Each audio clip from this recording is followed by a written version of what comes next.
Hello my dear friends, कैसे हैं आप सभी को स्वागत है आपके अपने चैनल क्विक ट्रिक्स बाय साहिल सर के इस ऑनलाइन प्लेटफॉर्म पर। फटाफट जो जाइए, शुरू करने जा रहा हूं सीजीएल टारगेट 2024। इस बार के सीजीएल को टारगेट करते हुए प्रीवियस ईयर क्वेश्चन और मॉक टेस्ट का सेशन जो हम लोग करते हैं यहाँ पर डिस्कशन। 2 प्रीवियस ईयर पेपर, एक मॉक टेस्ट। तो एक प्रीवियस पेपर आपसे लास्ट टाइम डिस्कशन हुआ है। आज बात करने जा रहे हैं शिफ्ट 4 में जो पेपर हुआ था 1 दिसंबर 2022। 23rd के पेपर हम लोगों ने ऑलरेडी निपटा लिए हैं, कवर अप किया है, डिस्कशन हो गया उसके ऊपर। आज बात करने जा रहे हैं इस पेपर की, शिफ्ट 4 की बात करेंगे। तो फटाफट देखेंगे क्या क्या टॉपिक्स इंपॉर्टेंट है, कौन कौन से सेगमेंट्स आए थे। प्लस ध्यान रखिएगा, जो तैयारी आप कर रहे हैं 2 पार्ट्स में इसको कवर अप करना है।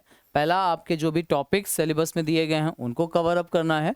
उसके अलावा उसकी प्रैक्टिस, तो प्रैक्टिस का सेशन तो आपके लिए यहाँ पर आ ही रहा है। इसके अलावा अगर आप टॉपिक्स 1 बाय 1 कवर अप करना चाहते हैं, जो भी एसएससी के सिलेबस में दिए गए हैं टॉपिक्स वो, या फिर प्रैक्टिस भी अगर आप करना चाहते हैं, तो जो सोल्यूशन हमारे पास आपके लिए अवेलेबल है, फटाफट इंट्रोड्यूस कर देता हूँ आपको। एसएससी का जो फाउंडेशन बैच हमारा चल रहा है, टॉपिक्स को कवर करने के लिए जितने भी टॉपिक्स आपके सिलेबस में हैं, मिनिमम वो टॉपिक्स प्लस एडिशनली इन टॉपिक्स के लिए और किन किन चीज़ों की ज़रूरत पड़ सकती है, वो सारे के सारे टॉपिक्स हमारे एसएससी के फाउंडेशन बैच में अवेलेबल हैं। सारे के सारे बेसिक्स ऑफ ग्रामर से लेकर के कॉजेटिव वर्ब तक, vocab improvement, comprehension, reading skills कैसे बढ़ाए जाते हैं, एंटोनिम्स सिनोनिम्स लंबे समय तक कैसे याद रख सकते हैं, कितना अच्छे से आप चीज़ों को डिटेल में सीख सकते हैं। हर एक टॉपिक का, स्पेशली जेरंड, इन्फिनेटिव, पार्टिसिपल जैसे टेक्निकल वर्ड्स, क्लॉज क्या है, इन्वर्जन क्या होता है, सबऑर्डिनेट, कोऑर्डिनेटिंग क्लॉज क्या है, ये सारी चीज़ों का इंट्रोडक्शन मैंने इस बैच में आपके साथ डिस्कशन किया हुआ है। तो ये बैच अगर आप अवेल करते हैं, बहुत आसानी से ईजिली अवेलेबल होने वाला बैच, और बहुत ये इतने मतलब अफोर्डेबल प्राइसेस में अवेलेबल है ना। 1 ईयर की वैलिडिटी के साथ है ये बैच आपके लिए। तो 1 साल की वैलिडिटी, मतलब जितना डिटेल में आप चीज़ें सीखना चाहें आराम से सीख सकते हैं। टॉपिक्स के लिए ये, और अगर साथ ही साथ आप प्रैक्टिस भी करना चाहते हैं, then 1 more batch is available, that is practice batch. Target batch है ये इंग्लिश का, एसएससी, सीजीएल और सीएचएसएल के लिए। 199, बहुत अफोर्डेबल प्राइसेस में प्रैक्टिस, मॉक पेपर और कॉन्सेप्ट्स का क्विक रिवीजन, तीनों चीज़ें अवेलेबल हैं। इंग्लिश का इंडिविजुअल ये बैच है आपके लिए, अगर आप टारगेट करना चाहते हैं इंग्लिश के बैच को तो। और अगर कंबाइंड बैच लेना चाहते हैं तो कंबाइंड बैच भी, maths, reasoning, English, GK, combined batch भी अवेलेबल है। टारगेट बैच ये 799, ये इसका ऑफर प्राइस है। कहाँ से अवेल कर सकते हैं आप? क्विक ट्रिक्स बाय साहिल सर, इस एप्लीकेशन पे आपको जाना पड़ेगा, और एप्लीकेशन पर जाकर के माई कोर्सेज में आप जाएंगे, वहाँ से आप इजीली आप इनको परचेज कर सकते हैं। तो अब आ जाते हैं वापस से अपने सेगमेंट पे। क्वेश्चन आएंगे 25। अब देखना 25 क्वेश्चंस में से टॉपिक्स कौन कौन से इंपॉर्टेंट हैं, सेगमेंट्स क्या क्या पूछे जाते हैं, active passive, direct direct, rearrangement, fill in the blanks, antonyms, synonyms, errors के क्वेश्चन, ये सारा का सारा पोर्शन, स्पेलिंग का क्वेश्चन ये आपसे पूछेंगे, क्लोज टेस्ट भी आएगा। बस 1 बाय 1 जस्टिफाई करना। देखना क्वेश्चन नंबर 1 से स्टार्ट करते हैं। सबसे पहला ही क्वेश्चन रखा हुआ है रीअरेंजमेंट का, मतलब पहले ही कॉम्प्रहेंशन से शुरू कर दिया उन्होंने। रीअरेंजमेंट करना है, करेक्ट ऑर्डर में लाना है। ये पार्ट आपको ऑलरेडी दिया हुआ है, इसको अरेंज नहीं करना है, ये गिवन पार्ट है।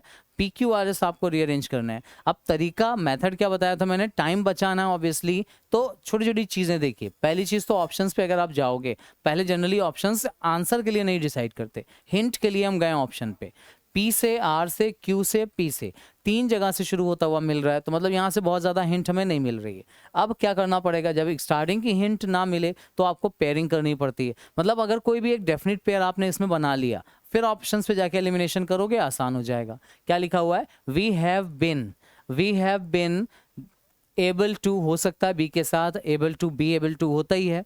बीन के साथ द नहीं आ सकता, बिन के साथ दैट नहीं आ सकता, बिन के साथ सेवेरिटी भी नहीं आ सकता। We have been severity of brain injury नहीं। वी हैव बिन के साथ एबल यानी पी से शुरुआत हो सकती है, और पी से शुरुआत आपको 2 जगह दिखेगी। आर से शुरू नहीं हो सकता, दैट से, क्यू से शुरू हो नहीं सकता, एस से फिर एक बार हो सकता था लेकिन दिया नहीं है। तो 2 ऑप्शंस जो एलिमिनेट हो गए, वो बचे हमारे फर्स्ट और फोर्थ वाले ऑप्शन। अब दोनों में आप देख लो, पी के बाद क्यू आया हुआ है, दोनों में पी क्यू है। We have been able to identify certain patterns in the microbiome and immune response. अब बचे दो ही ऑप्शन, या तो आर एस होना चाहिए या एस आर होना चाहिए। यहाँ देखो आर एस दिया है, यहाँ एस आर दिया है, ठीक है ना। अब अगर आप रिलेट कर पाओ तो क्यू के बाद रिलेट करो, क्यू के बाद या तो एस आएगा या R, that are clearly like to progress and. अब देखो एंड पे एंड नहीं होना चाहिए, है ना, मतलब आर पे अगर यहाँ पे आपने एंड किया, लास्ट सेंटेंस एंड वाला रख लिया, ये वाला एंड, तो सेंटेंस हमारा रीअरेंजमेंट कंप्लीट ही नहीं होगा। तो इसका मतलब एंड के बाद आना चाहिए सेवेरिटी वाला पार्ट, मतलब एस होना चाहिए लास्ट वाला, और ये वाला पार्ट पी क्यू और R S means 4 should be the correct answer. Logic कैसे लगाया फिर एक बार समझ लीजिए जल्दी से, मैं क्विकली रिवाइज करवा देता हूँ। बस आपका आंसर मेरे आंसर से टैली होना चाहिए और जस्टिफाई करते हुए, ठीक है ना।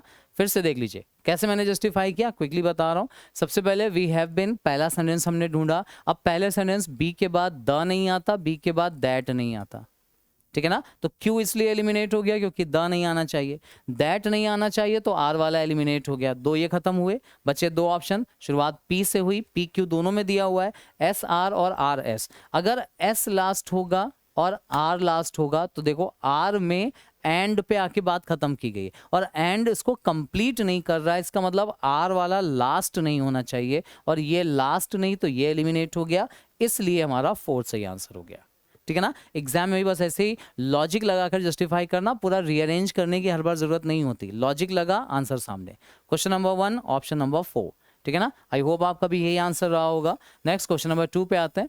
Parts of the following sentence have been underlined and given as options. अच्छा, has, any, work, with, 4 words को यहाँ अंडरलाइन किया हुआ है, ठीक है ना। Select the option that contains an error. Okay, error मतलब इन चारों में से एक वर्ड ऐसा है जिसका यूज गलत तरीके से हुआ है। देखो गीता के साथ हैज आना चाहिए था, ये सही हो गया। Has Geeta any previous knowledge. अच्छा, यहाँ हैज का मतलब हेल्पिंग वर्ब नहीं है जिसके बाद थर्ड फॉर्म लगेगी, ये भी ध्यान रखना। यहाँ पे हैज का मतलब उसके पास की बात कर रहे हैं। क्या गीता के पास previous knowledge of work with junior colleagues के साथ काम करने की। अच्छा, वर्क का मतलब यहाँ पे काम करना है और काम करना इसका मतलब ये वर्ब की तरह ही यूज हुआ है। और क्या रूल मैंने डिस्कस किया था, अब ये जेरंड और इन्फिनिटिव वाले चैप्टर पे जा रहा है। ऑफ एक प्रपोजिशन है और प्रपोजिशन के साथ अगर कोई वर्ब आती है तो वो जेरंड या इन्फिनिटिव की तरह यूज होती है। अभी प्रपोजिशन अगर टू दिया होता और वर्ब आई होती तो इसे हमने बेस फॉर्म में रखा होता।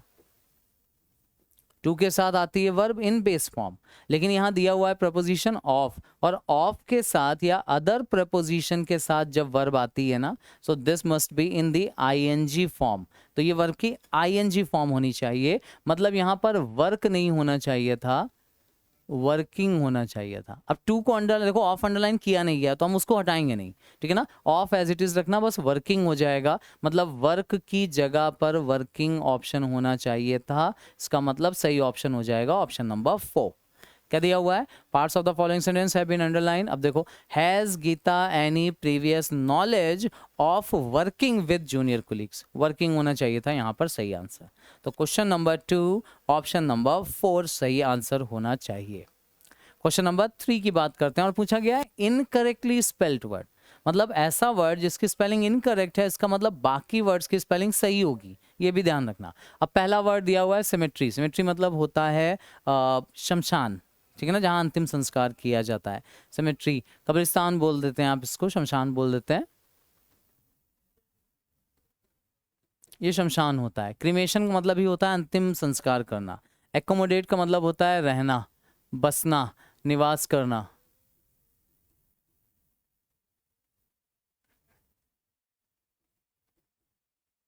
निवास करना। इंट्रूडर का मतलब होता है घुसपैठ करना। इंट्रूडर का मतलब होता है घुसपैठ करना।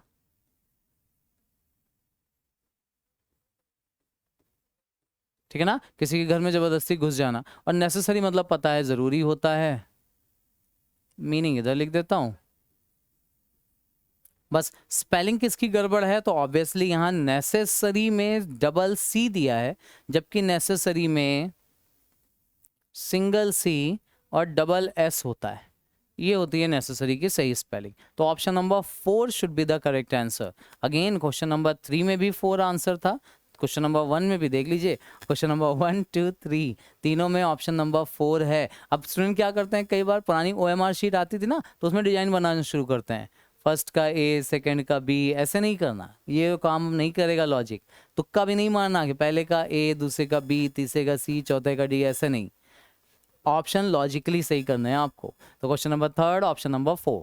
क्वेश्चन नंबर 4 पे आते हैं, select the appropriate option to fill in the blank. एक ब्लैंक का क्वेश्चन है और सेंटेंस में दी हुई है चीजें, तो अच्छा है। मॉन्स्टर ट्रक्स, बहुत बड़े बड़े जो ट्रक्स होते हैं बड़े बड़े काम करने के लिए, the monster trucks have very engine, कैसा इंजन होता है, they can probably pull a train coach without any problem. सोचिए मॉन्स्टर ट्रक पूरे ट्रेन कोच को खींच सकते हैं बिना किसी प्रॉब्लम के। तो इंजन उनका कैसा होता है, डोमिनेंट नहीं, डोमिनेंट मतलब होता है दबाने वाला, ठीक है ना, किसी अगले को डोमिनेट करना, दबा लेना, कुचल देना, वो करने वाला। फोर्सफुल इंजन भी नहीं होता। इम्प्रेसिव, प्रभावशाली इंजन, ये हो सकता है प्रभावशाली होता है लेकिन उसका प्रभाव दिखता है। हाँ, बचता है चौथा ऑप्शन और बिल्कुल फोर्थ हो सकता है, the monster trucks have very powerful engine, बिल्कुल सही। पावरफुल इंजन होता है कि वो खींच सकते हैं किसी ट्रेन कोच को भी बिना किसी प्रॉब्लम के। ऑब्वियसली समझ में आने वाला पार्ट है ऑप्शन नंबर 4, फिर से ऑप्शन नंबर 4 देख लीजिए, क्वेश्चन नंबर 4 का भी ऑप्शन नंबर 4 है। क्वेश्चन नंबर 5 की बात करते हैं, select the sentences that contains no spelling error. Okay, मतलब सेंटेंस में कोई एरर नहीं होनी चाहिए स्पेलिंग के पार्ट पे। अच्छा, कहाँ से स्पेलिंग बदली हैं अगर मैं ध्यान दे पा रहा हूँ तो एबॉरिजिन्स, एबॉरिजिन्स, एबॉरिजिन्स एंड एबॉरिजेंस, ये एरर दी हुई है स्पेलिंग में। बाकी सब की स्पेलिंग मुझे लग रहा है सेम है सारे सेंटेंसेस में, आप भी चेक कर लेना एक बार। और एबॉरिजिन्स होता है मतलब जो पूर्वज होते हैं, मूल निवासी जिनको हम लोग बोलते हैं ना, वो होते हैं एबॉरिजिन्स। अब क्या बोला है, our government has launch a relatively extensive set of reform. अच्छा, जो हमारी कंट्री के जो मूल निवासी आदिवासी जो लोग होते हैं एबॉरिजिनल, उनको बोला जाता है, उनके सुधार के लिए गवर्नमेंट ने स्कीम्स यहाँ पर लॉन्च की हैं, ऐसा कुछ ये बता रहे हैं। तो अब क्या होना चाहिए भाई, सही है स्पेलिंग एबॉरिजिन्स की। अब एबॉरिजिनल वर्ड अगर आपने पढ़ा हो, देखो एबॉरिजिन्स में पहली बात तो वाई कहीं नहीं होता, तो ये दोनों ही ऑप्शन तो आप एलिमिनेट कर देना। एबॉरिजिन में वाई कहीं नहीं होता, ठीक है ना, तो ये दोनों ही ऑप्शंस चले जाएंगे, दोनों में भी वाई नहीं होता, ठीक। अब दोनों, इन दोनों में अगर डिफरेंस देखोगे तो आर के बाद यहाँ आई दिया है और यहाँ आई नहीं है, और सच ये है कि आर के बाद आई होता है, तो ये वाला ऑप्शन भी एलिमिनेट हो जाएगा, यानी second one should be the correct answer. अच्छा, यहाँ आई दिया था, यहाँ ई दिया हुआ था, ये भी दोनों में डिफरेंस है, वाई की वजह से दोनों ही एलिमिनेटेड हैं, लेकिन यहाँ पर आर के बाद आई होता है, एबॉरिजिनल्स होते हैं मूल निवासी या आदिवासी। आदि मतलब होता है ना स्टार्टिंग से जो रहते आ रहे हैं, बहुत ज़्यादा डेवलप्ड नहीं है, उनके लिए बात करते हैं। तो एबोरिजिनल्स में आर के बाद आई होता है, ध्यान रखना, तो यहाँ भी आर के बाद आई आएगा, second one should be the correct answer. Finally option बदला है ना, मुझे लगा इसका भी चौथा ही आंसर आएगा, तो फोर्थ नहीं होगा यहाँ पर, सेकंड वाला होगा क्वेश्चन नंबर 5 का। क्वेश्चन नंबर 6 चेक कर लीजिए, select the most appropriate option to fill in the blank. Fill in the blank का क्वेश्चन है, और फिर से क्या दिया हुआ है, the contingent managed to successfully, अच्छा, park the deal, close the deal, heal the deal, catch the deal. देखो डील को या तो आप मेक अ डील करते हैं, ठीक है ना, मतलब कोई डील का मतलब होता है सौदा करना, या तो कोई सौदा करते हैं या उसको कंप्लीट करते हैं, और इसको डील को कभी भी पार्क नहीं किया जाता। हील मतलब सुधारा नहीं जा सकता, हील का मतलब वैसे सुधारना होता है, किसी बीमारी में जब इलाज करते हैं आप, तो हील घाव वगैरह को भरने के लिए आता है हील करना, ठीक है ना। कैच किया नहीं जाता डील को, तो डील को क्लोज किया जाता है, मतलब पक्का कंफर्म कर दिया जाता है, ठीक है ना। तो कॉन्टीजेंट्स ने मैनेज किया close the deal successfully, successfully किया है, तो पार्क हील कैच वैसे भी नहीं बनता, क्लोज सक्सेसफुली करते हैं आप। है ना। केवल आप रख के भी अगर देख लेते हैं सारे ऑप्शंस तो आपको आसानी से पता चल जाता कि एक ही ऑप्शन सही हो सकता है, सेकंड वाला। अच्छा, मतलब 5 का भी सेकंड था, 6 का भी सेकंड है, तो आप सेकंड के पीछे पड़ गए। देखिए क्वेश्चन नंबर 7 क्या बोल रहे हैं, select the most appropriate synonym of the bracketed word. Bracket modern का मतलब होता है बिल्कुल लेटेस्ट, है ना। मॉडर्न का मतलब लेटेस्ट हो सकता है, न्यू हो सकता है।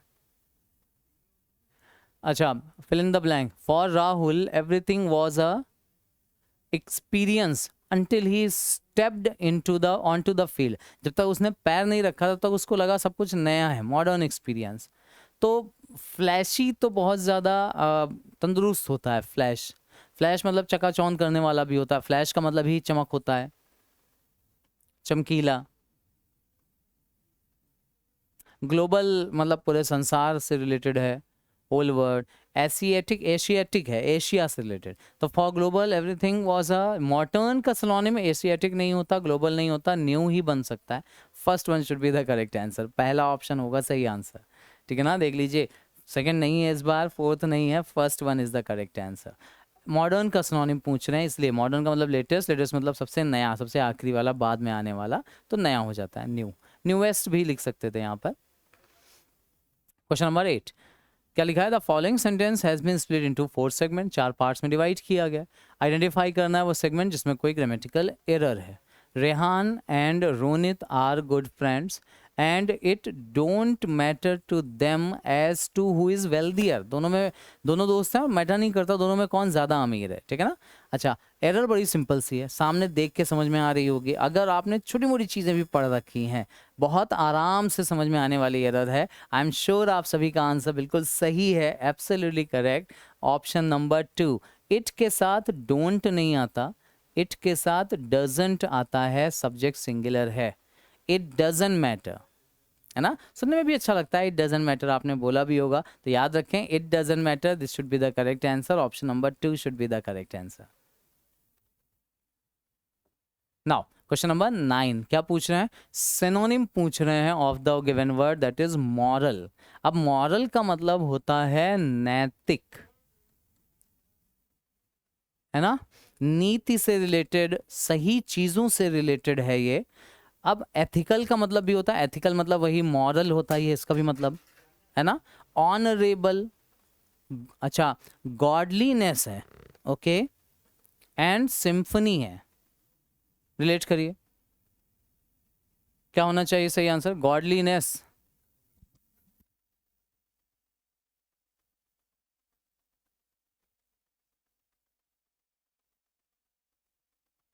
करेक्ट आंसर, हाँ, एथिकल हो सकता है बिल्कुल। ऑनरेबल का मतलब होता है सम्माननीय, सम्माननीय, जिससे जिसका सम्मान किया, ऑनर सम्मान होता है ना, सम्मानित किया जा सके। गॉडलीनेस ये गॉड से रिलेटेड होता है, मतलब भगवान के समान, भगवान से रिलेटेड है ये, भगवान से रिलेटेड मतलब उनसे संबंधित चीजें, इसके लिए आता है। देन सिम्फनी, सिम्फनी मतलब आता है ये, सिम्फनी मतलब होता है बहुत ज़्यादा सुरम्य, इसकी हिंदी जो आती है वो सुरम्य आती है, थोड़ी सूदिंग जो चीज़ें होती हैं ना उसके लिए आती है, राहत देने वाली जो चीज़ें होती हैं, आनंददायक जो चीज़ें होती हैं वो सिम्फनी, ठीक है ना। तरंगों के लिए यूज़ किया जाता है सिम्फनी, इसके लिए जो लहरें होती हैं, तरंगे होती हैं, उसके लिए। तो एथिकल ये जो होता है ये भी नैतिक इससे रिलेटेड है, सही सिनोनिम ही चूंकि हमसे पूछा गया था। Option number first should be the correct answer, question number 9 का फर्स्ट होगा यहाँ भी सही answer. Clear, question number 9 option number first. Question number 10 की बात कर लेते हैं, गिवन ईडियम का question, okay. A skeleton in the cupboard, बहुत बेहतरीन ईडियम एंड फ्रेज है और इंपॉर्टेंट भी है, कई बार ऑलरेडी ये पूछा जा चुका और इस बार भी इंपॉर्टेंट है। स्केलेटन इन द कबर्ड का मतलब होता है कोई भी एक ऐसा सीक्रेट जिसको लेकर के, आपका ऐसा राज जो बहुत आपको शर्मिंदा करता हो, जिसको आप चाहते हो कि लोगों के सामने ना आए, छुपा के रखना चाहते हो। अब popular fact which is not hidden, नहीं, नॉट हिडन नहीं आता, हिडन छुपी हुई चीजें, और इसलिए क्योंकि आप नहीं चाहते हो वो सबके सामने आए, क्योंकि आप उनको लेकर के बहुत ज्यादा शर्मिंदा हो जाते हो, आपको बहुत शर्मिंदगी महसूस होती है, छुपाने वाले जो राज होते हैं, क्योंकि आप नहीं चाहते हो कि लोगों को पता चले। अब a popular fact to be kept secret, नहीं, पॉपुलर फैक्ट नहीं होता, ठीक है ना। ऐसा फैक्ट होता है जो थोड़ा सा, जैसे एम्बैरेसिंग वर्ड दिया है, embarrassing fact not to be kept secret नहीं, एक ऐसा एम्बैरेसिंग फैक्ट जिसको सीक्रेट रखना चाहिए। तो embarrassing fact to be kept secret, yes, जिसको सीक्रेट रखना है, fourth should be the correct answer. Question number 10, option number fourth is the correct answer. याद रखिएगा, एन एम्बैरेसिंग फैक्ट, एक ऐसा एम्बैरेसिंग, शर्मिंदा करने वाला फैक्ट जो आप चाहते हो कि सीक्रेट रहे, लोगों के सामने ना आए, ताकि आपको शर्मिंदगी महसूस ना हो। ठीक है ना। तो fourth should be the correct answer, skeleton in the cupboard का मतलब। हाँ, याद रखना, छोटे क्वेश्चन हैं but important. Question number 11 rearrangement का पार्ट है, फिर से पहला पार्ट दिया हुआ है, उसी से रिलेट करना है। The rattle snake it has specialized Jacob's, apostrophe दिया, अब ये अपोस्ट्रोफी रिलेट करने में आपको हेल्प करेगा, no doubt. Organs which gives it heightened, अच्छा, knows when to lie down because sense of smell to detect prey, prey का मतलब शिकार, प्रे का मतलब डिटेक्ट मतलब ढूंढना। ठीक है ना। शुरुआत कहाँ से है देखो, आर से, क्यू से, एस से, 3 जगह से शुरुआत हो सकती है। पढ़ के देखते हैं। आर से, अ रेटल स्नेक, ऑर्गन्स नहीं, ऑर्गन्स तो नहीं है रेटल स्नेक। रेटल स्नेक एक सांप होता है जिसकी जो टेल होती है ना, उस पर एक ऐसा ऑर्गन होता है जो वाइब्रेट करता है। ठीक है ना। रैटल का जो पूंछ होते हैं ना, उसकी वो वाइब्रेट करती है, और वाइब्रेट करती है तो आवाज़ उसमें से जो आती है, वो आवाज़ काफ़ी हद तक मिलती जुलती होती है झुनझुने से। झुनझुना बच्चों वाला जो होता है ना, उसको एक्चुअली रैटल बोलते हैं, और चूंकि स्नेक से ऐसी आवाज़ प्रोड्यूस होती है, इसलिए इसको रैटल स्नेक कहा जाता है। तो याद रखना, तो द रैटल स्नेक, ऑर्गन्स तो होगा नहीं, क्यू वाला तो नहीं होना चाहिए, एलिमिनेट कर देते हैं। आर वाला, nose, rattle, the rattle snake nose, ये हो सकता है आर वाला। और फिर यहाँ एस से शुरू है, the rattle snake sense of smell, नहीं नहीं, ये वाला भी नहीं होगा। तो आई थिंक लो एलिमिनेट हो गया, बचे ही एक ही ऑप्शन, फर्स्ट वाला। देख लेते हैं। The rattle snake knows when to lie down, when to lie low, कब उसको पता है कि कब चुप के रहना चाहिए। बिकॉज, क्योंकि आर के बाद दिया है P, because it has specialized Jacob's organs. हाँ, हो सकता है, बिल्कुल सही है। First one should be the correct answer, हो गया हमारा रीअरेंजमेंट सही। ठीक है ना, सही है। आर से शुरुआत होगी, और आर से शुरुआत होने वाला एक ही ऑप्शन दिया हुआ है हमें, और वो होगा option number first, R, P, Q and S. First one should be the correct answer. Next question number 12 पे आ जाते हैं। Most appropriate meaning of the underline word, underline word मतलब डिलेक्टेबल। अच्छा, even though Margaret had already eaten a large meal, हालांकि Margaret ने काफ़ी ज़्यादा खाना खा लिया था, है ना। ही कुड नॉट रेसिस्ट, फिर भी वो रोक नहीं पाया। रेसिस्ट का मतलब होता है यहाँ पर रोकना। क्या चीज़ नहीं रोक पाया? Eating 2 slices of the delectable pie. Delectable pie, pie एक तरह की डिश होती है, हाँ, तो वो इतनी डिलेक्टेबल थी कि वो अपने आप को और खाने से रोक नहीं पाया। अब ऑप्शंस देखो, डिलेक्टेबल का मतलब क्या? अच्छा, मीनिंग पूछा है, इसका मतलब सिनोनिम जानना चाह रहे हैं इसका, ठीक है ना। स्टेल का मतलब होता है बासी, बासी मतलब समझ लेना नॉट फ्रेश। अब नॉट फ्रेश होती, बासी होती तो डिलेक्टेबल नहीं होती। डिलीशियस हो सकता है, टेस्टी, ये हो सकती है। न्यूट्रिशियस मतलब हेल्दी, हेल्दी की वजह से रोक नहीं पाया, ऐसा तो बोल नहीं रहे, ठीक है ना। रोक नहीं पाया खाने से, इतनी डिलेक्टेबल थी, मतलब इतनी टेस्टी लग रही थी, डिलीशियस हो सकता है सही आंसर। रॉटन का मतलब होता है सड़ा हुआ, तो सड़ा हुआ पाई होता तो खाने से रोक नहीं सका, ऐसा नहीं होता। ये एलिमिनेट हो जाएगा, ये एलिमिनेट हो जाएगा। Delicious should be the correct answer, second one is the correct answer. Question number 12, option number second, ठीक है ना। आई होप आपका भी सेकंड ही रहा होगा सही आंसर जो आपने मेंशन किया होगा। हाँ, साथ साथ में डिस्कशन करते चलना, बस बहुत इंटरेस्टिंग क्वेश्चंस हैं। क्वेश्चन नंबर 13 पे आ जाते हैं। इनडायरेक्ट फॉर्म, अच्छा डायरेक्ट डायरेक्ट का क्वेश्चन है, फिर देखेंगे एलिमिनेशन के थ्रू।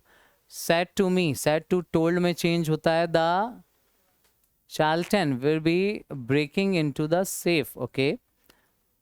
said to told वाला एक ऑप्शन होना चाहिए था यार, told वाला ही देखते हैं। अच्छा, will का would हो सकता है, ये भी सही बता रहा है कि फर्स्ट वाला हो सकता है।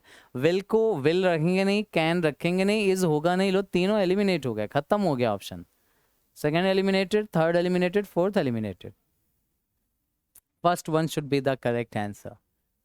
This is, she told me that, हाँ she told me that, will का would कर दिया, बी के बाद ing फॉर्म है, कोई इश्यूज नहीं, बाकी सब कुछ सही है. First one should be the correct answer. Question number 13 का देख के ही टिक करने वाला आंसर है, फटाफट जल्दी से हो जाएगा और होना भी चाहिए. 14 पे आ जाते हैं.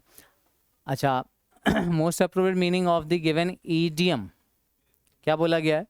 Fly into a passion. Okay, बहुत बेहतरीन फ्रेज है. अब फ्लाई इनटू अ पैशन का मतलब क्या है? To be aggressive at times. At times मतलब होता है किसी समय पर, कभी कभार. टू बिकम एग्रेसिव ऑफन, अक्सर एग्रेसिव हो जाना. एग्रेसिव का मतलब होता है भाई गुस्से में आ जाना. To become angry suddenly, suddenly गुस्सा हो जाना. टू बी ऑलवेज एंग्री, हमेशा गुस्से में ही रहना. अक्सर गुस्सा रहना, किसी टाइम पर गुस्सा हो जाना, रेगुलर अचानक से गुस्सा हो जाना. ये ऑप्शंस दिए हुए हैं. गेस कर लीजिए फटाफट जल्दी से, सही आंसर क्या होना चाहिए?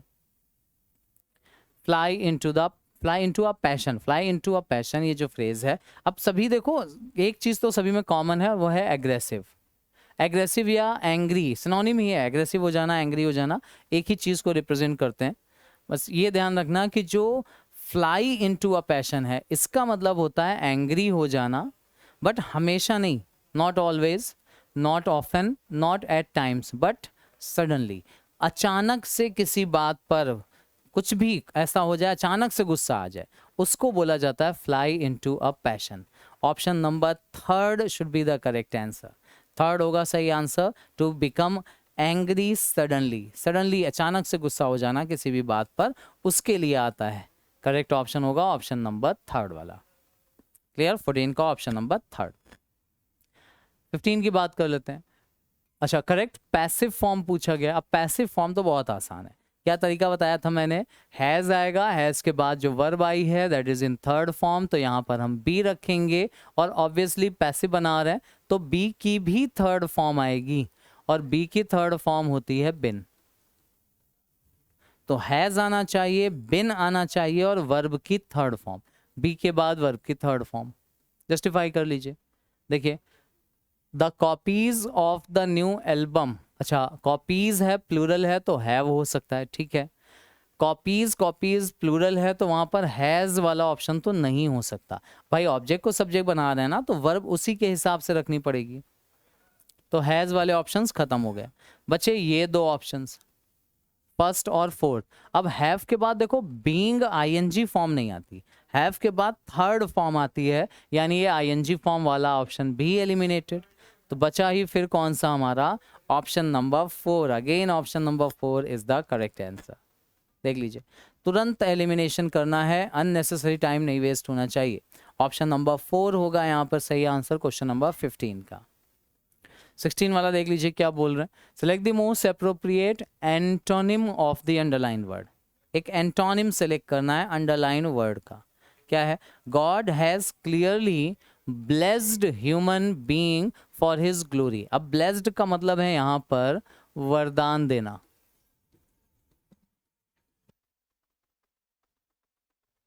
अब वरदान अगर दिया जा रहा है और उसका एंटोनिम पूछा जा रहा है, तो वरदान का अपोजिट होता है अभिशाप देना. तो अपॉइंट का मतलब होता है किसी को नियुक्त करना, नौकरी देना, है ना, नियुक्त करना होता है. ये तो होगा नहीं सही आंसर. प्रोड्यूस का मतलब भी होता है पैदा करना, उत्पन्न करना. प्रोड्यूस करना भी नहीं होगा. अप्लाई करना, आवेदन करना, अप्लाई, या ध्यान देना, ये भी होता है. तो ये वाला सेंस भी नहीं है. आप खुद ही देखो, ब्लेस्ड का अपोजिट कर्स्ड हो सकता है. कर्स्ड का मतलब होता है अभिशाप देना या श्राप देना. और ऑब्वियसली ब्लेस्ड का एंटोनिम पूछ रहे हैं, अपोजिट चाहिए है, तो वरदान का अपोजिट अभिशाप ही होता है. करेक्ट ऑप्शन हो जाएगा option number 4. 4 should be the correct answer. Cursed is the correct answer. Cursed होना चाहिए क्वेश्चन नंबर 16 का सही आंसर. देख लीजिए, समझिए, और कोई कंफ्यूजन हो तो डिस्कस करिएगा. ठीक है, आई एम श्योर इसमें कोई डाउट नहीं होगा। 16 सिंपल सा है। 17 में क्या पूछना है, वन वर्ड सब्स्टिट्यूशन का question. A person in love with himself, वो पर्सन जो अपने आप से प्यार करता है और उससे एक्चुअली, अब देखो ऑप्शंस अगर पता है तो इसमें से कई ऑप्शंस मैंने आपसे डिस्कस किए हैं। जैसे स्टोइक वर्ड बहुत बार डिस्कस किया है। स्टोइक का मतलब होता है वो पर्सन जो उदासीन होता है। उदासीन का मतलब होता है सुख में दुख में एक समान रहने वाला पर्सन, ठीक है ना। सेम इन हैप्पीनेस एंड सोरो,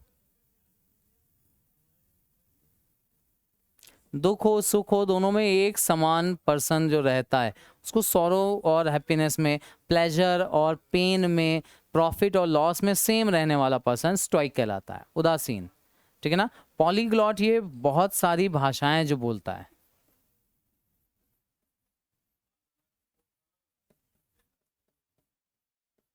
बहुत भाषाएं जानने वाला,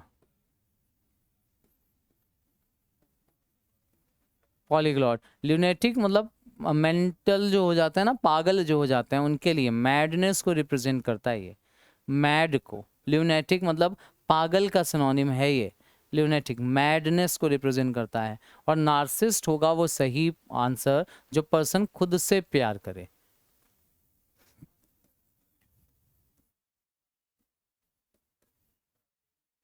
खुद को प्यार करने वाला। तो ऑब्वियसली बाकी ऑप्शंस अगर आपको पता है एलिमिनेट कर दोगे तो भी आप सही आंसर पे पहुंच जाओगे। Option number 1 should be the correct answer, narcissist हो जाएगा। हाँ, नार्सिसिस्ट हो जाता है वो पर्सन जो खुद को प्यार करता है, मतलब अपने से ज्यादा उसको कोई प्यारा नहीं है। सेल्फिश जो होता है पर्सन, उसके लिए यूज किया जाता है, सेल्फिश के लिए, ठीक है। अपना ही फायदा देखना है, अपने आप को प्यार करना है, मतलब दूसरे का नुकसान हो रहा होने दो, खुद का नहीं होना चाहिए, उसके लिए आता है ये। नाउ क्वेश्चन नंबर 18 फिर से पैसिव फॉर्म पूछा गया है। He has downloaded the movie on his phone. अच्छा, डाउनलोड किया है मूवी को तो मूवी ऑब्जेक्ट होगा, सब्जेक्ट की जगह आएगा। हैज दिया हुआ है तो देखो हैज वाला एक ही ऑप्शन है, यहाँ तो इवन लगाने की भी जरूरत नहीं है। वॉज होगा नहीं, इज होगा नहीं, आर होगा नहीं, तीनों ऑप्शन से एलिमिनेट हो जाएंगे। करना ही नहीं पड़ा, मतलब एक्टिव से पैसिव चेंज ही नहीं करना पड़ा, एलिमिनेशन के बेसिस पे हो जाएगा। इतने आसान होते हैं क्वेश्चंस कुछ कुछ। सोचिए, question number 18 option number first, केवल देख के डिसाइड किया, क्योंकि एक्टिव पैसिव में कोई टेंस नहीं चेंज होता, ठीक है ना। हैज रहना चाहिए, वॉज होगा नहीं, इज होगा नहीं, आर होगा नहीं, खत्म हो गया आंसर। नाउ क्वेश्चन नंबर 19 क्या पूछना है, वन वर्ड सब्स्टिट्यूशन का क्वेश्चन है। Giving the worrying impression that something bad is going to happen. अच्छा, कुछ बुरा होने वाला है ऐसे चिंताजनक इंप्रेशन देना, इसको क्या बोला जाता है, ये पूछा जा रहा है। ऐसे इंप्रेशन देना कि कुछ बुरा होने जा रहा है, और इसे वन वर्ड सब्स्टिट्यूशन में क्या बोला जाता है, ये पूछा जा रहा है। पता हो तो डेफिनेटली आप बता सकते हो, जो भी जस्टिफाई करना चाहें। ऑप्शंस बड़े सिंपल से हैं। हाँ, कुछ ऑप्शंस ऐसे हो सकता है कि भाई आपने ना पढ़े हो, आपको नहीं पता हो, लेकिन ज़्यादातर ऑप्शंस इसमें ऐसे हैं, जैसे ब्लीक हो सकता है एक वर्ड आपने ना पढ़ा हो, है ना। डिसोलेट हो सकता है भाई आपने ना पढ़ा हो।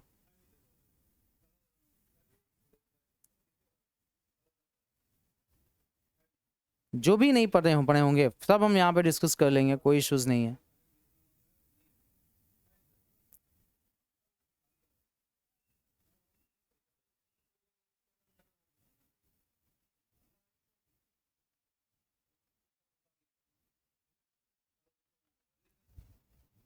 अब ऐसा इंप्रेशन देना कि कुछ बुरा होने जा रहा है, इसके लिए अगर आप देखो ऑप्शंस को एलिमिनेट हम करें तो डिसोलेट के कई सारे मीनिंग होते हैं। पहला होता है डिसोलेट का मतलब बैरन, बैरन का मतलब होता है बंजर। दूसरा, बंजर जमीन जो हो जाती है ना उसको फिर छोड़ दिया जाता है, तो इसका एक सिनोनिम डेजर्टेड भी हो जाता है। डेजर्टेड का मतलब होता है त्यागा हुआ, है ना। और यही सेम डेजर्टेड मीनिंग होता है ब्लीक का भी, तो ब्लीक का मतलब भी होता है डेजर्टेड, ठीक है ना। लेफ्ट ओवर, छोड़ा हुआ जो हो जाता है उसके लिए आ जाता है डिजर्टेड। आप मान सकते हो इसका मतलब कोई भी चीज़ जो बेरंग है, ठीक है ना। बैरन का मतलब बंजर होता है ना, जिससे कुछ फायदा नहीं मिलने वाला, बेरंग हो जाता है, उसके लिए भी यूज किया जाता है। पेरंग। तो इसका ना आप देख लो ध्यान से, इससे कुछ लेना देना नहीं कि कुछ बुरा होने जा रहा है। सस्पिशियस का मतलब होता है संदेहास्पद, संदेहास्पद मतलब शक। तो शक होना ये नहीं है, एक ऐसा इंप्रेशन देना कि कुछ बुरा होने जा रहा है, उसको बोला जाता है ओमिनस। ओमिनस का मतलब होता है अपशगुन। तो ऐसा अपशगुन होता है ना जिससे पता चलता है यार कुछ बुरा होने जा रहा है, ऐसे बुरे संकेत जिससे कुछ बुरा होने का पता लगे उसको बोला जाता है ominous. This should be the correct answer, option number 3 is the correct answer. Ominous होना चाहिए यहाँ पर सही आंसर हमारा। क्लियर? अपशगुन बोल सकते हैं, अपशगुन बोलते हैं कि अपशकुन बोलते हैं, वो आप थोड़ा समझ लेना। अपशकुन भी आई थिंक होता है। अपशकुन मतलब होता है बैड साइन। साइन, ऐसे साइन या सिंबल जो कुछ बुरा होने के बारे में बताते हैं उनको बोला जाता है ओमिनस। ये आ जाएगा सही आंसर। नाउ क्वेश्चन नंबर 20 में क्या पूछ रहे हैं? Most appropriate option that can, अच्छा अंडरलाइन करना है, सब्स्टिट्यूट करना है इस वर्ड को, अंडरलाइन वर्ड को। The new shop that open last week, past की बात कर रहे हैं। आर तो होगा नहीं क्योंकि लास्ट वीक का मतलब बात पास्ट की हो रही है, तो आर वाला ऑप्शन गलत। इसका मतलब अच्छा दिया ही नहीं है, आर मतलब नो इम्प्रूवमेंट का ऑप्शन नहीं दिया है। अगर दिया होता तो हम उसको एलिमिनेट कर देते। अब अगर आर नहीं हो सकता पास्ट की वजह से, तो इज वाला ऑप्शन भी नहीं हो सकता, सेम इज वाला ऑप्शन भी नहीं हो सकता। बचे दो option, hardly, hardly, had not, had. अच्छा हार्डली आपको पता होगा कि ये जो वर्ड है इसका मतलब होता है शायद ही कभी, या इसका मतलब होता है ना के बराबर। और ये चीज मैंने डिस्कशन करी है, फाउंडेशन बैच में भी पढ़ाया है, डिटेल में पढ़ाया है। एडवर्ब चैप्टर में तो हार्डली पूरा डिटेल में हमने पढ़ा है कि hardly is already a negative word. Hardly is a negative word, और नेगेटिव वर्ड है अगर ये, तो इसके साथ ना नॉट का इस्तेमाल तो नहीं होना चाहिए। तो हार्डली वर्ड के साथ हैड आ सकता है, नॉट नहीं आ सकता। ये एलिमिनेट हो गया। बचा ये हमारा second option, hardly had sufficient stock of the product that it advertised about. ठीक है, याद रखना जिस चीज का उन्होंने एडवर्टीजमेंट किया उसी चीज का स्टॉक उनके पास नहीं है। ठीक है ना, या ना के बराबर ही स्टॉक है। करेक्ट आंसर हार्डली नेगेटिव है इसलिए नॉट नहीं होगा। इस वाला ऑप्शन इसलिए नहीं होगा क्योंकि लास्ट वीक बात पास्ट की कर रहे हैं। ठीक है ना, एडवर्टाइज्ड से भी पता चल रहा है कि बात पास्ट की कर रहे हैं। ठीक है ना, याद रखना। नाउ क्वेश्चन नंबर 21 से 25, ये जो सेगमेंट आता है हमारा, ये पोर्शन आएगा क्लोज टेस्ट का। फिल इन द ब्लैंक दिया हुआ है और पैसेज, यानी एक पैसेज होगा, इसमें आपसे कुछ ब्लैंक्स पूछे गए हैं और बहुत छोटा सा पैसेज है। फर्स्ट ब्लैंक यहाँ पे, सेकेंड वाला यहाँ पर, थर्ड ये दिया हुआ है, फोर्थ और फिफ्थ वाला। ठीक है ना, पहले पैसेज एक बार पढ़ लेते हैं, देख लेते हैं, गेस कर लेते हैं किस तरह का पैसेज है, क्या क्या ऑप्शंस, किस तरह के ऑप्शंस हो सकते हैं सही, फिर उसके बाद डिसाइड कर लेंगे। The Romans had developed a for chariot racing. अच्छा चैरियट होते हैं रथ, और रेस का मतलब दौड़ की, तो मतलब एक स्पोर्ट की बात कर रहे हैं। Has developed a sport for chariot racing, developed a environment एक क्रिएट कर सकते हैं चैरियट रेसिंग के लिए। द ब्लैंक लिखा है ऑफ द गेम आर। अब आर ये क्लियरली बता रहा है कि जो भी वर्ड आएगा वो प्लूरल आएगा, है ना, एक प्लूरल वर्ड आना चाहिए। सो एक्साइटेड, इतना, अब देखो सो के साथ दैट ही मैंने पढ़ाया है, सो का मतलब होता है यहाँ पर इतना, इतना एक्साइटेड हो जाते हैं, इतना एक्साइटेड। अच्छा पार्टिसिपेंट्स हो सकता है, the participants of the game, है ना, हाँ ठीक है, पार्टिसिपेंट्स हो सकता है। जो पार्टिसिपेंट्स होते हैं, गेम में हिस्सा लेने वाले लोग होते हैं, वो इतने ज्यादा एक्साइटेड हो जाते हैं that some time it may into chaos, it may it may turn into chaos, chaos में बदल जाते हैं, इट में चेंज इनटू केओस, ऐसा कुछ ऑप्शन आएगा। केओस मतलब झंझट बवाल, कंफ्यूजन एंड राइट्स, राइट्स का मतलब दंगा, दंगा हो जाता है, लड़ाई झगड़े में बदल जाता है। द ब्लैंक लिखा है इन विच रेसिंग टुक प्लेस। अच्छा वो जगह जहां पर रेसिंग चलती है वॉज कॉल्ड अ सर्कस, उसको सर्कस बोला जाता है।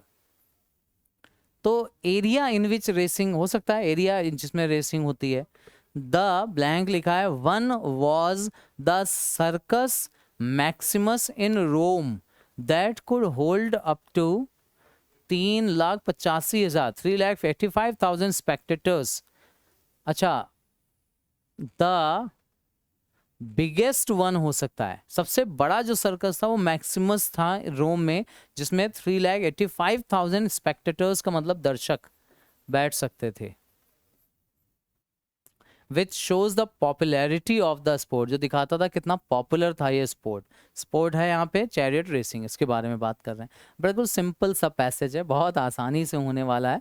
ऑप्शंस के साथ देख लेते हैं। The Romans had developed a test, हाँ डेवलप्ड आ टेस्ट हो सकता है, मतलब उन्होंने अपने लिए एक नया शौक पैदा किया। डेवलप आ टेस्ट का मतलब है यहाँ पर कोई रुचि, इंटरेस्ट पैदा करना, शौक पैदा करना चैरियट रेसिंग का। तो टेस्ट हो सकता है। डेवलप द ड्रॉप नहीं होता, डेवलप द स्पून फुल नहीं होता, माउथ फुल नहीं होता, बेकार के ऑप्शन दिए हैं। टेस्ट होगा यहाँ पर correct option, option number first 21 के लिए, ठीक है ना। सेकंड के लिए क्या बोल रहे हैं, the of the games are so excited. अच्छा, कैंपेनर, कैंपेनर मतलब जो कैंपेन करते हैं, ठीक है ना, प्रचार करने वाले। रिफॉर्मर सुधार करने वाले, सुधारक, प्रचारक। चैंपियंस विजेता, जो विजेता थे वो इतने ज्यादा एक्साइटेड हो जाते हैं। सपोर्टर्स पसंद करने वाले। गेम है, चूंकि गेम को सपोर्ट करने वाले मतलब पसंद करने वाले। तो दंगा तब हो सकता है जब केवल विजेता नहीं एक्साइटेड हो जाए, जो देखने के लिए आए दर्शकों की बात कर रहे हैं, सपोर्टर्स होंगे यहाँ पर। रिफॉर्मर्स भी नहीं, कैंपेनर्स भी नहीं होगा, चैंपियंस भी नहीं। Reformers of the game are so excited, जो देखने आते हैं, पसंद है जिनको वो गेम, वो इतने ज़्यादा एक्साइटेड हो जाते हैं, मतलब स्पेक्टेटर्स की बात यहाँ पर की जा रही है, ठीक है ना, ऑडियंस की। कि इट में इनटू केओस, इट में ट्रांसफिगर नहीं, अडेप्ट का मतलब होता है एक्सेप्ट करना, नहीं अडेप्ट एडजस्ट करना, एडजस्ट करने की बात कर नहीं रहे। रीशेप इनटू नहीं, रूप बदलना, ये भी नहीं। टर्न होने की बात कर रहे हैं ना, कन्वर्ट होगा सही answer. It may convert into chaos, हाँ ट्रांसफिगर भी नहीं, ट्रांसफिगर भी मतलब रूप बदल लेना हो जाता है, तो कन्वर्ट हो जाएगा यहाँ से यहाँ से। It may convert into chaos, confusion and riots. Fourth वाला क्या लिखा हुआ है, the in which racing took place, stadium, circuit, route, track, क्या लग रहा है सही आंसर। जहां पर स्टेडियम में होती थी रेसिंग, ट्रैक पे होती थी, गेस कर लीजिए जो भी आंसर आपको सही लग रहा हो।